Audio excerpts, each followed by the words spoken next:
63, climb maintain 13,000. 13,000, JetBlue 63. 463, contact the New York Center, 128.3. 28-3, JetBlue 63, good day.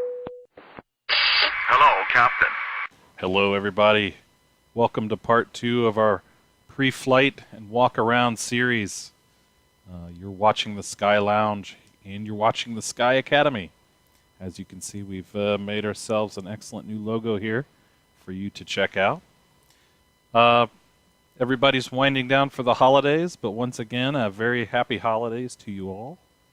What I'm going to do this round is give you probably about a 10 to 15 minute pre-flight. We've already done our walk-around in the last episode, so now we're going to do the checklist for starting the engine. Then after that, I'm going to take a quick break, reset, and we're going to do another Caribbean flight. So hold on to your hats. If you remember or not, we have our checklist available to you at theskylounge.tv. We can definitely, we want you to follow along and get as involved as possible in the process. And if you have any questions, make sure you join me right afterwards in the Discord channel. For any and all questions, I'd be happy to answer for you. My name's Raven Galactic. I'm an advanced ground instructor, a AMP mechanic, and a commercial pilot. So, let's get started. So now that we've done our walk around, we've entered the cabin. We're ready to start the engine. However, there's a number of things we still have to do, in fact, to go ahead and start the engine. If you are familiar with your earlier model Cessna 172s, it's actually a bit less complicated than the newer versions. They've put a number of new enhancements on these new aircraft. For instance, the mixture. All you have to do in a older model 172 is put the mixture to rich and start the engine. But in these newer models, especially with the auxiliary fuel pump, you need to make sure that the mixture starts out as lean before you start the engine. So, in the purposes of time, I'm going to go ahead and get started, but please remember you can check out the checklist at theskylounge.tv in the public miscellaneous files. And a warm welcome to all of our patrons and first-class passengers. Hope your holidays are going smashingly. So, the pre-flight is complete. We've had our passenger briefing. The passenger briefing is going to include things like make sure your seat belts are always on at all times. Make sure that any passengers you have in the back are aware of what to do in case of an emergency. Now there's a few good things to do in case of an emergency. I'll briefly go over that now, and we'll actually get into that in a full episode later. But the one thing that I want to draw to your attention is that if there is an emergency and you do have to land, always make sure to tell the passengers to open the door. They don't have to open it all the way, and with the wind stream it won't open very far. But if there is any kind of structural change, it will actually be harder for you to get out of the aircraft. So what you do is you pop the door, and then after you land, you'll be in a much better position to leave the aircraft. Other things, like if you get sick, there's sanitary bags in the back seat. Keep your pets leashed at all times. What else could there be? Don't panic. There's a number of things that you could go over, and it's all tailored to who you have in the airplane with you. Now, treating this as if you were a brand new pilot, we wouldn't really go over too much of the doom and gloom type of things. We would keep it light and cheery. We don't want to scare you off or do anything like that. But it is important to have a pre-flight or a pre-passenger briefing just to make sure that everybody's informed. Okay, so seats, belts, and harnesses. Mine are secure. How about yours? The avionics master, so let's take a look down here, is off.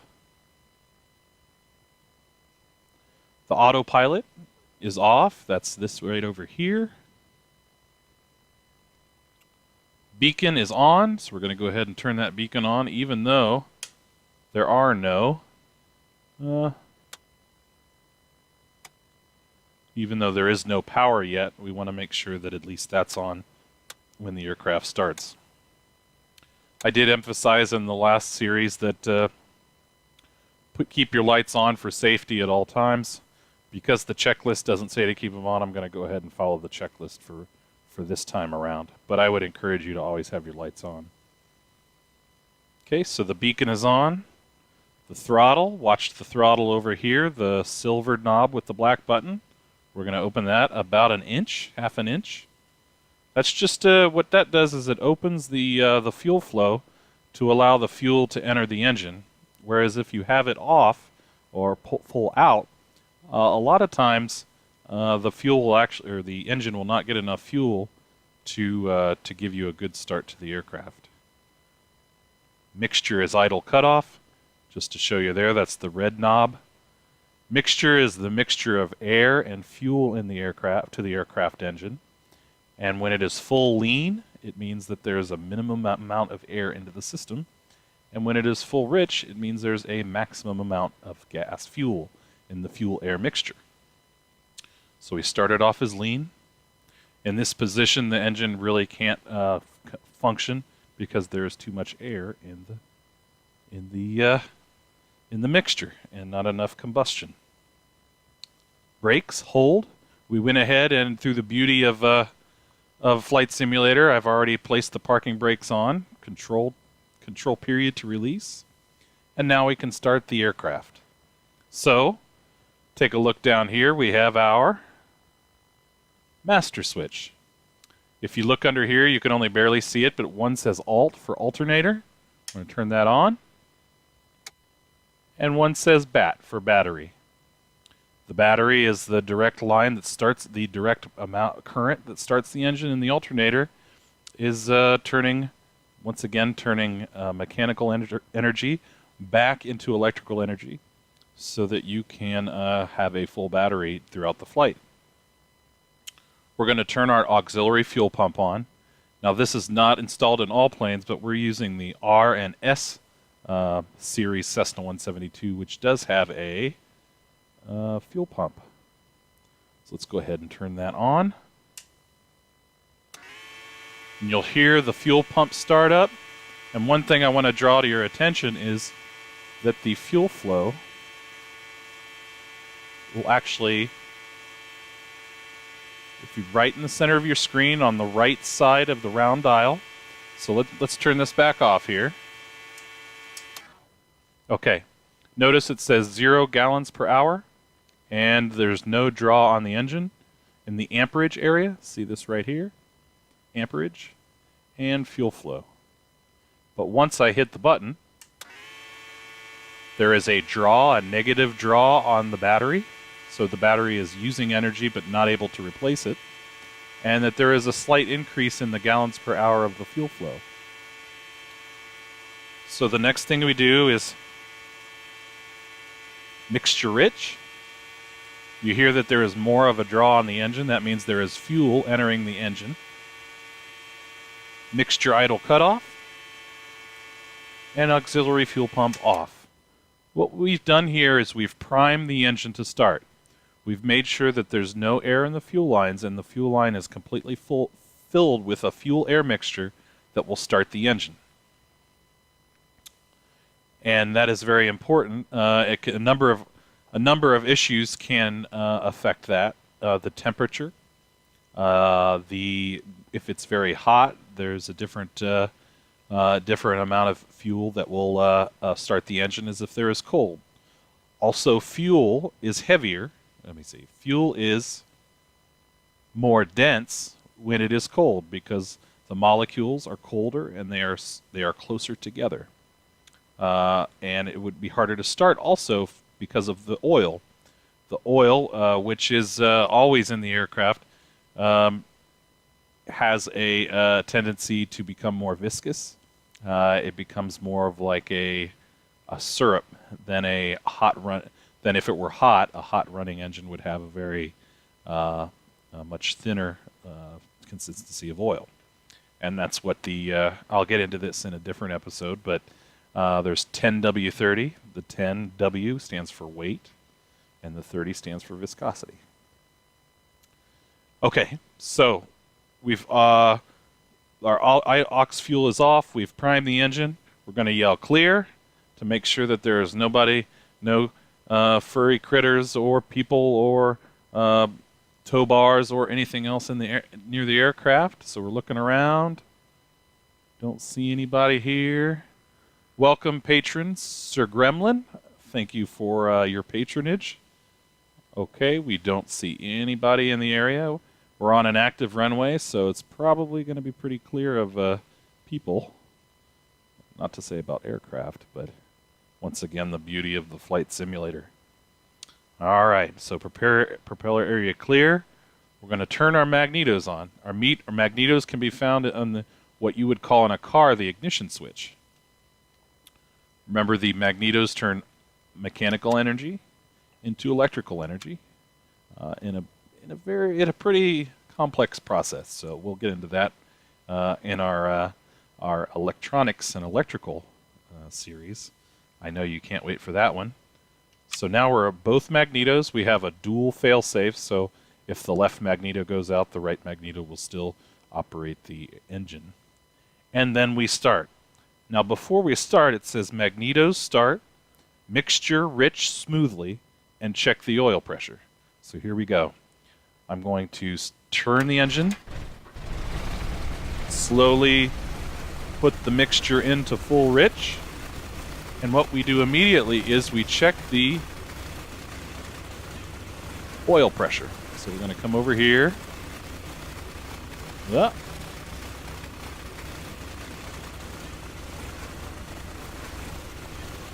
Now that is in this, in the 4 dials you see on the left-hand side of your screen.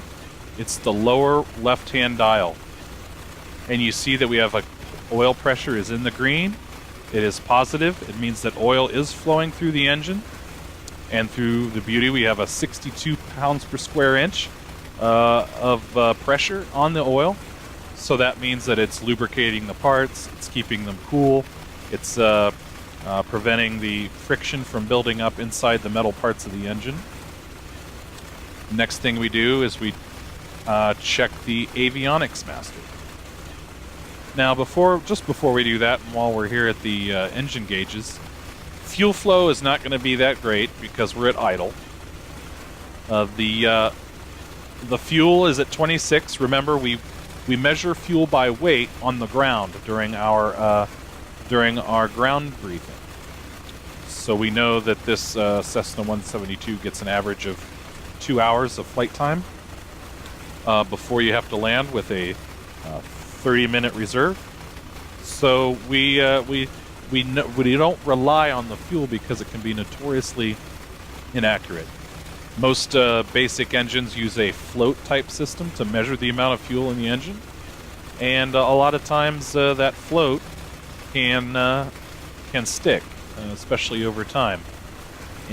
Your car also has this type of float style, it used to. The older cars have float style measurements, and a lot of them have the electronic sensors now. But if you run out of gas on the road, you just pull to the side of the road. But it's much more important to know the exact amount of fuel you have for an airplane engine.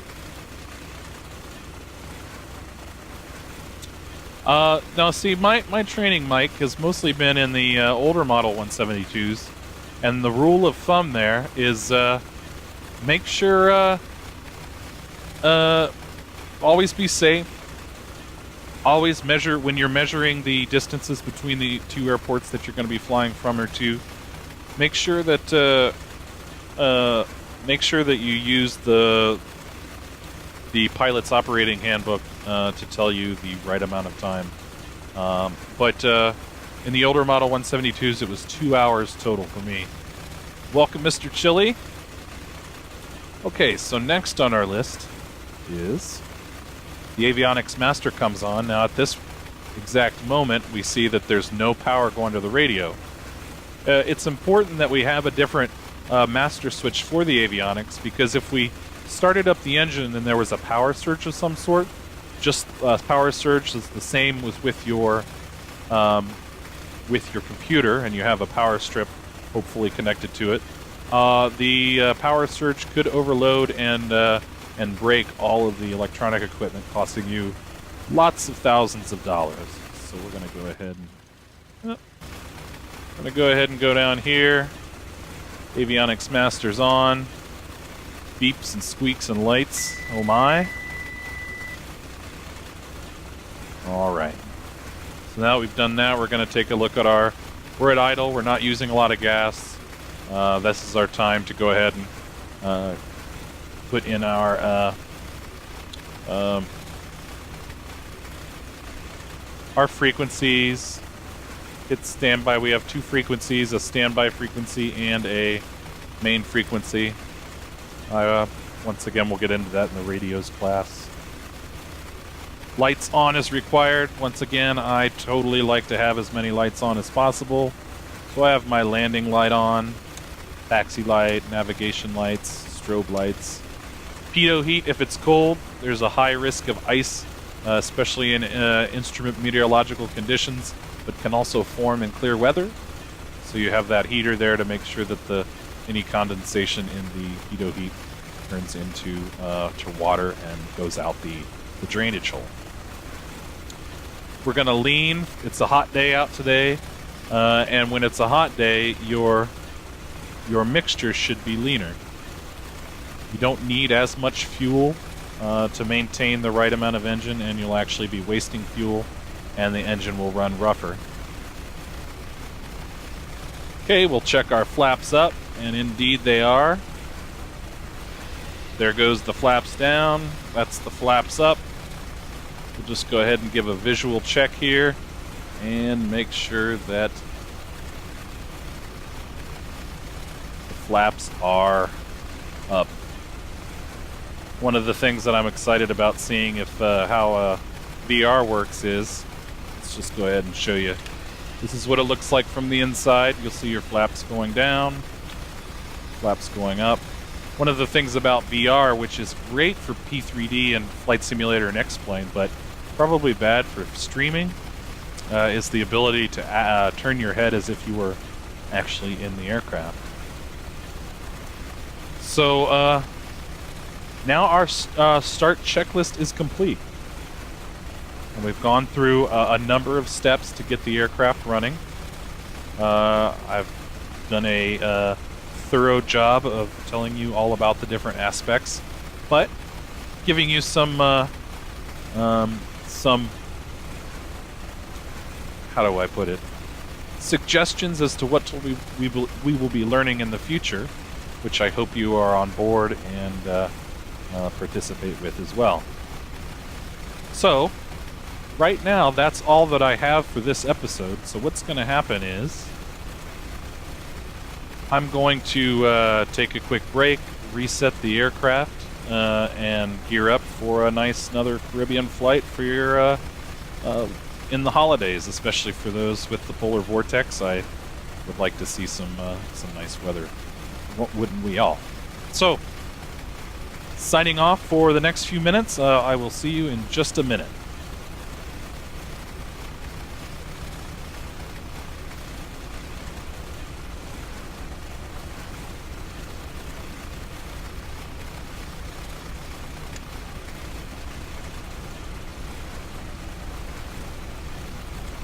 Climb maintain 13 down.